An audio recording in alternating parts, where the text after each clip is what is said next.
नमस्कार, खबर समय जगत में आपका स्वागत है। मैं हूं आपके साथ अंकिता और आइए अब खबरें देखते हैं विस्तार से।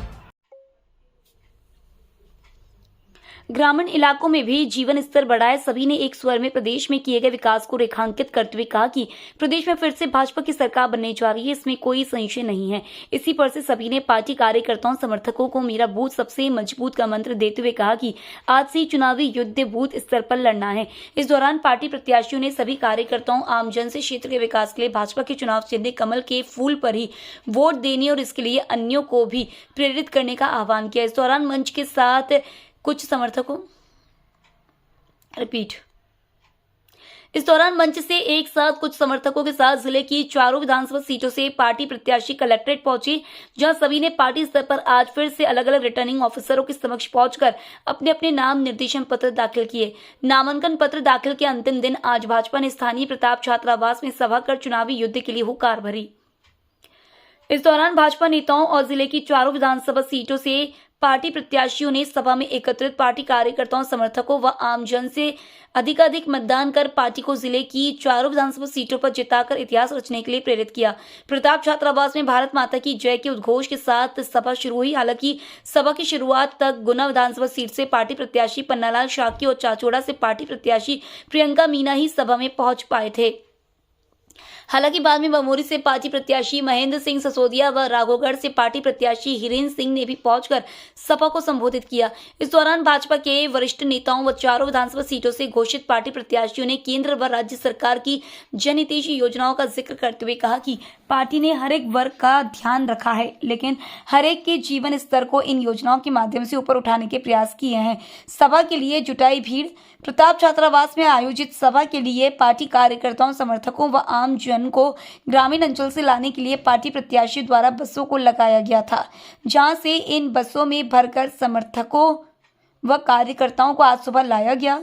इस दौरान अधिकांश कार्यकर्ता और समर्थक बमोरी इलाके के रहे। वहीं इनके अलावा शहर एवं आसपास के अंचल से अनेक कार्यकर्ताओं ने खुद ही पहुंचकर सभा में सहभागिता की।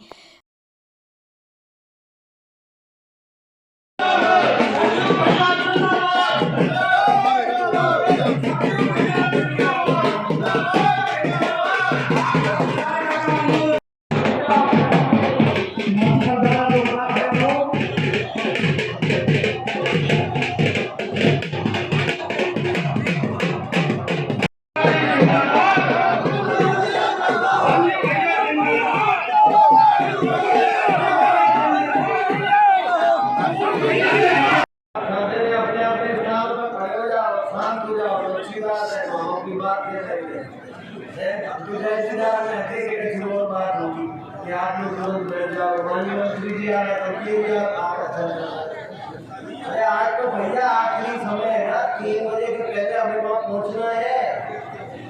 हम आप ऐसे ही रह जाओगे, बात करते हो तो हमको चाहिए। मेहरबानी करो, बैठो बैठो, तो जाओ।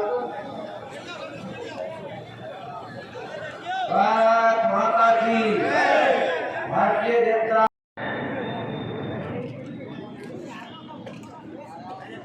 जो विकास कार्य किए हैं, जन्म से लेकर मृत्यु तक की योजना है, अगर योजना को बखान करूंगा तो बहुत समय कम है। मैं इतना जरूर कहूंगा आप सभी से, प्रधानमंत्री नरेंद्र मोदी जी को आप देखिए, जो 9 सालों में हमने किया है। प्रधानमंत्री नरेंद्र मोदी ने, भारतीय जनता पार्टी की सरकार ने कांग्रेस 60 सालों में नहीं कर पाई। ये सब आपके सामने आपको सबको दिख रहा है। मैं आपसे पूछना चाह रहा हूँ, क्या कांग्रेस 60 सालों में राम मंदिर नहीं बना सकती थी? क्या बना सकती थी? पर इन्होंने राम मंदिर बनाने के बजाय 20-25 वकील सुप्रीम कोर्ट में खड़े करे कि राम मंदिर ना बन जाए। कांग्रेस ने धारा 370 लगाई, 35 लगाई, आप सबके सामने है। और हम सब सौभाग्यशाली हैं कि ऐसा नेतृत्व सदन प्रधानमंत्री नरेंद्र मोदी जी मिले, और वो सब आपके सबके कारण संभव हुआ, क्योंकि आपने इतनी सीटें जिताकर भेजी, इसलिए हम धारा 370 हटा पाए, 35 हटा पाए। अन्य दलों को तो आपत्ति है भारत माता की जय बोलने में, और भारत माता की जय अपन भारत में नहीं बोलेंगे तो क्या जाके पाकिस्तान में बोलेंगे? एक बार बोली भारत माता की वंदे। आज ये सोने कमरा है ना, सोने का कमरा है ना, इसको ब्याह मार के तो मैं आपके लिए आसन बना दूंगी और मेरे लिए भी कुछ अनुवस्त्र बना देंगे। तो अपन ये कल्पना करो, आप कोई ऐसा सोने का मुहूर्त होता है क्या? अपन में से किसी ने देखा है क्या? किसी साहित्य में अपन ने पढ़ा है क्या? नहीं पढ़ा, न देखा। तो इतना बड़ा मर्यादा पुरुषोत्तम सोने का मुहूर्त है, ऐसा वो झांसे में आ गया और उसके पीछे दौड़ लगा दी। तो आज 17 तारीख के लिए कुछ दिन बाकी हैं, ऐसे ही सोने के मुहूर्त अपने बीच में बहुत आएंगे, इसे ध्यान रखना। बहुत आएंगे सोने के मुहूर्त आपने को भरवाने के लिए, अपना लक्ष्य जो है उसमें डायवर्ट करने के लिए। तो ऐसे सोने के मुहूर्त से सावधान रहना, अपना लक्ष्य केवल एक ही हो कि कमल के निशान पर अपना वोट डाले। एक दूसरा और चिरंजीवी है, एक महापुरुष जिन्हें अपन देवता कहते थे, जिनका नाम बाबूनंदन है, जिनका नाम हनुमान है। वे लक्ष्मण जी जब मूर्छित हो गए थे,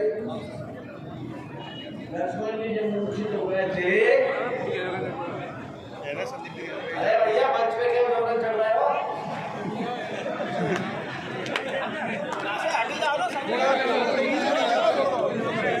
मारुति नंदन जब लक्ष्मण जी के प्राण बचाने के लिए संजीवनी बूटी लेके जा रहे थे मेरे, एक वंश के जीवन और मरण का सवाल था।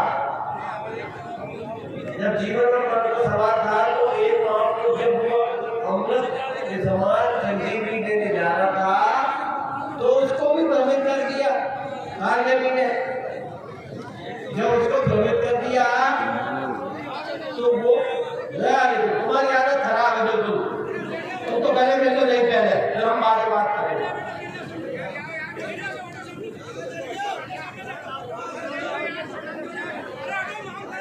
तो एक व्यक्ति के जीवन और मरण का सवाल था, उसके लिए संजीवनी कह रहे हवन को हनुमान जा रहे थे।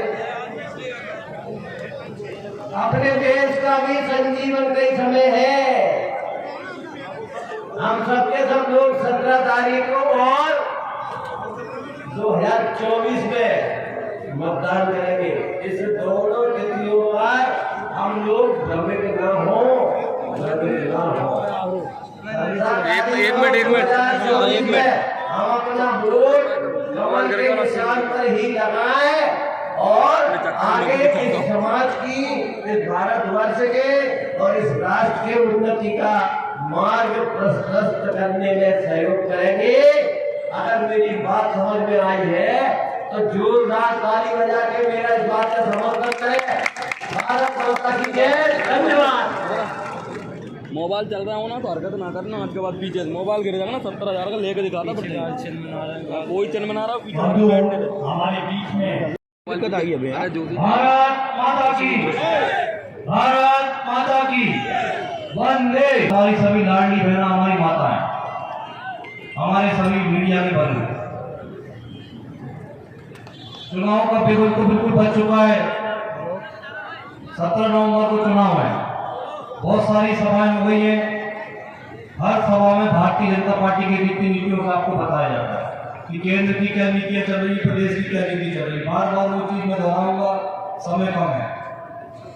जैसे कि हमारे संजू भैया ने एक दिन हमारा खराब कर दिया, क्योंकि हम तो बहुत कठिन विधानसभा से चुनाव लड़ रहे लाहौर। संजू भैया को बहुमोदी के नेता विकास किया है कि संजू भैया को मैं नहीं समझता, बहुत मेहनत करना चाहिए।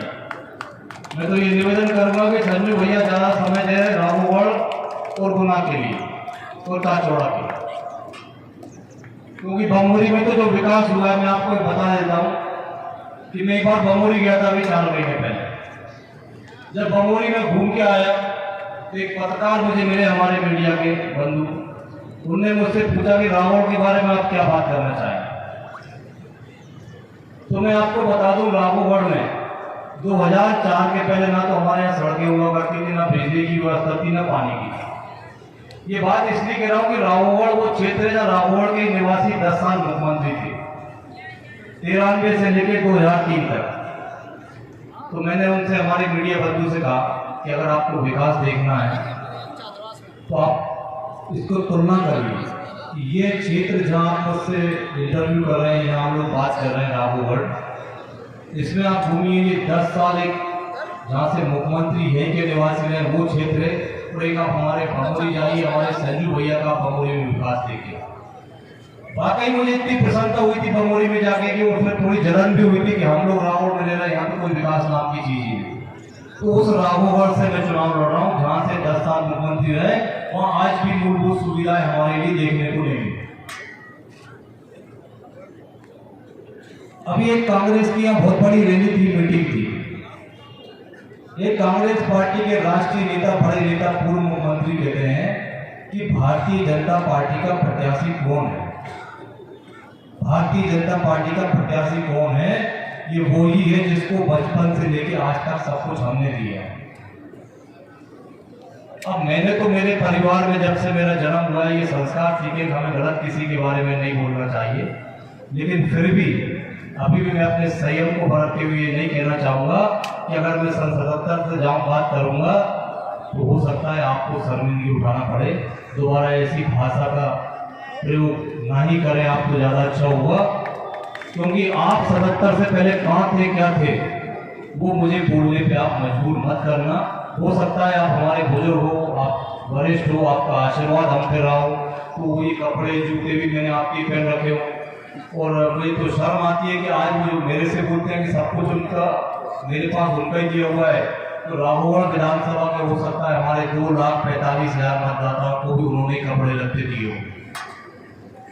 ये हमारे कांग्रेस के वरिष्ठ नेता की सोच और टूटने वाला है, क्योंकि पिछले चुनाव में जब हमारी विधानसभा की थी उस समय आचार संहिता नहीं लगी और इसलिए जी भर के लोगों ने अपने संसाधनों का प्रयोग किया और मैं भी अस्पताल में भर्ती थी। मेरी मां का भी कोरोना में देहांत हुआ था और उस चुनाव को मैं जीवन में नहीं भूल सकता जब मेरे भमोरी क्षेत्र की जनता ने उस संकट की घड़ी में अपने संजू भैया का साथ दिया था। उसको कभी नहीं भूला सकता और इसीलिए उस दिन मैंने ये संकल्प लिया था कि जिस तरह तुमने मेरे आंसू संकट में पहुंचे, भमोरी के हर व्यक्ति के संकट दूर करने का दायित्व हो गया। और आज मुझे कहते हुए गर्व है कि 50,000 लोगों का इलाज हमने अपने पैसे से कराकर अपने भमोरी की जनता को स्वस्थ और सुरक्षित रखने का प्रयास किया। 2013 में जब मैं पहली बार विधायक बना था, भमोरी की दुर्दशा थी, चारों तरफ अशांति थी, थानों में आतंक था, जनता डरी हुई थी, गांव का विकास नहीं था। और आज मैं दावे से कह सकता हूं विकास भी हुआ है, स्वास्थ्य भी मिला है और भमोरी को सबसे बड़ी चीज खुशहाली और शांति भी मिली। मैं किसी के बारे में व्यक्तिगत कटाक्ष करना नहीं चाहता, मगर मैं इतना चाहता हूं कि जो व्यक्ति दिल और आत्मा से और सच्चाई से काम करता है उसको जनता वोट के माध्यम से भी और अपने दिल के माध्यम से भी आशीर्वाद। बड़ी बड़ी बातें कर रहे थे, मैं आज गुना की जनता से पूछना चाहता हूं एक सवाल। 10 साल के मुख्यमंत्री काल में दिग्विजय सिंह जी ने गुना की जनता को क्या दिया है, स्पष्ट रूप से आप बता दीजिएगा। एक काम भी गुना की जनता के लिए किया। और गुना की जनता तो छोड़ो, जिस जनता ने 40 साल तक उनके परिवार को कुर्सी पर रावण पर बिठा के रखा, उस रावण की भी दुर्दशा देख लो। एक शक्कर कारखाना लगा था, वो शक्कर कारखाना भी बंद हो चुका है। एक इंजीनियरिंग कॉलेज आया जिसका नाम है जेपी इंजीनियरिंग कॉलेज, गरीब की जमीन देने के लिए आपके पास सरकारी नियम है, मगर जेपी इंजीनियरिंग कॉलेज की जमीन, सैकड़ों बीघा जमीन, 1 रुपए बीघा के हिसाब से जेपी इंजीनियरिंग कॉलेज को दी गई रावगढ़ में। ये किसने किया? दिग्विजय सिंह की सरकार ने किया मेरे साथ। और आज भी रावगढ़ की जनता, ना खरंजा है, ना पानी है, ना डीपिया है, ना लाइन है। और सही बात है, जनता वोट दे भी दे, काम करने की जरूरत ही नहीं है जब जनता फ्री में वोट दे रही है।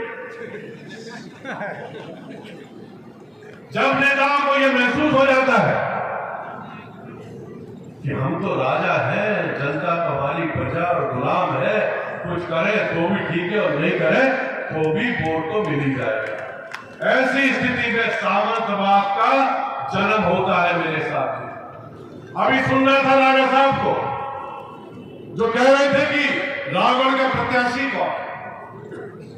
अरे राजा साहब, रावगढ़ का प्रत्याशी उसी परिवार का है जिसने अपना खून पसीना बहाकर आपको आज इस ऊंचाई तक पहुंचाने का प्रयास किया था, पूरा संकल्प किया। आपको उस बेटे को आशीर्वाद देना चाहिए, ना कि अपमानित करना चाहिए। आपने उस बड्डी बना का अपमान नहीं किया, आपने रावगढ़ की समस्त उस जनता का अपमान किया है जो प्रजातंत्र के माध्यम से आपके साथ कंधे से कंधा मिलाकर 1 साल नहीं, 20 साल नहीं, 30 साल नहीं, 1977 से लेकर 46 साल तक रावगढ़ की जनता ने आपका साथ दिया। क्या उस जनता को भी आप भूलने लगे? ये सामंतवाद आप आरोप दूसरों पर लगाते हैं। उनके बेटे रावगढ़ के विधायक कहते हैं, पंचायत मंत्री जी ऐसा करते हैं, उनके तो लिफाफे चलते हैं। मैं आपको एक ताजा उदाहरण बताता हूं। मैं चूंकि सार्वजनिक रूप से किसी गुना से खबर समय जगत के लिए ब्यूरो चीफ सौरभ जैन की रिपोर्ट।